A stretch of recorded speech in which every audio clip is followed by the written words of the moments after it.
Hello and welcome to LonRes Company, our monthly interview show where we chat with our subscribers about what's going on in the central London market. This month we're delighted to welcome Jo Eccles, Managing Director of Sourcing Property, a long-time LonRes subscriber. Welcome, Jo. Thank you, Marcus. I know the market over the summer has been quiet in central London. LonRes data shows the volume of transactions was down 34% in the third quarter this year compared with the same period last year. But we are starting to see an increase in activity. In September and October, the number of properties going under offer did increase. Buyers are looking for value though. In the third quarter, they negotiated an average of 10% off initial asking prices. Vendors looking to sell their properties are having to be more realistic on price and lower their asking prices in order to achieve viewings.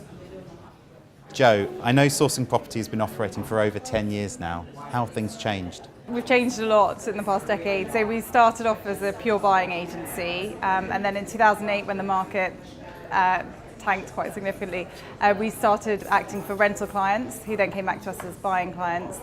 We then moved into property management, so we had lots of clients saying could we manage properties on their behalf where they wanted to rent them out, and we now do block management as well, where we manage buildings, porters, service charges. So we've diversified significantly over the past decade.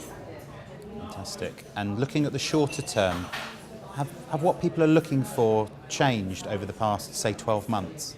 We've seen a massive change and a real shift in, certainly in buyer focus in terms of them looking for value for money. A lot of buyers at the moment, because transaction costs, certainly stamp duty, are so expensive, a lot of buyers are now looking to jump several rungs of the ladder. So it's very common for us to be working with buyers who are perhaps selling a 2-bedroom bachelor pad and now looking to do that big jump to, say, a 4 or 5 bedroom family house and skip everything in between.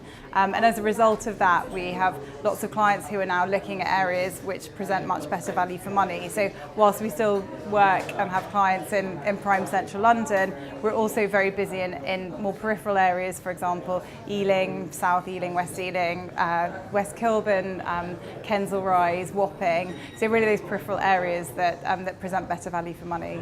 Fantastic. It really sounds like buying costs are having a real impact in some of the more central areas in particular. Yeah.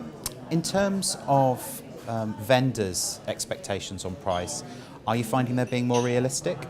They are definitely being more realistic. Pre-Brexit, we saw a lot of vendors who were asking silly asking prices, and they were much more opportunistic and not particularly motivated. Post-Brexit, any seller who doesn't need to sell has typically withdrawn their property from the market. So now we're left with a pool of vendors who are genuinely motivated.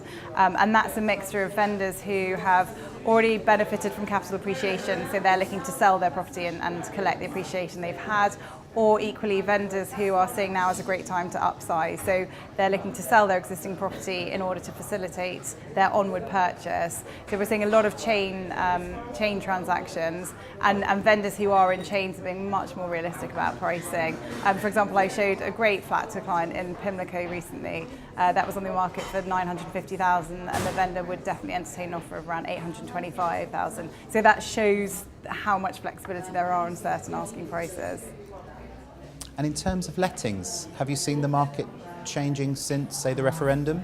The referendum has had an impact on the rental market. We work with a lot of corporate clients where we handle their relocation of their staff.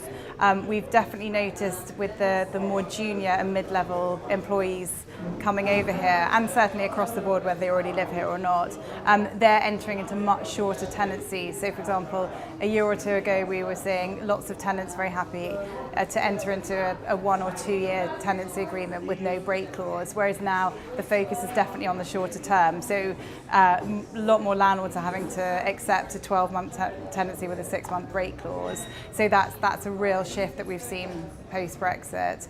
At the higher end of the market, that's less sort of Brexit affected, and certainly companies relocating senior staff, they're being just as generous with budgets and everything else. Thank you, Jo. That's been really insightful. Thanks for coming in. Thanks for having me.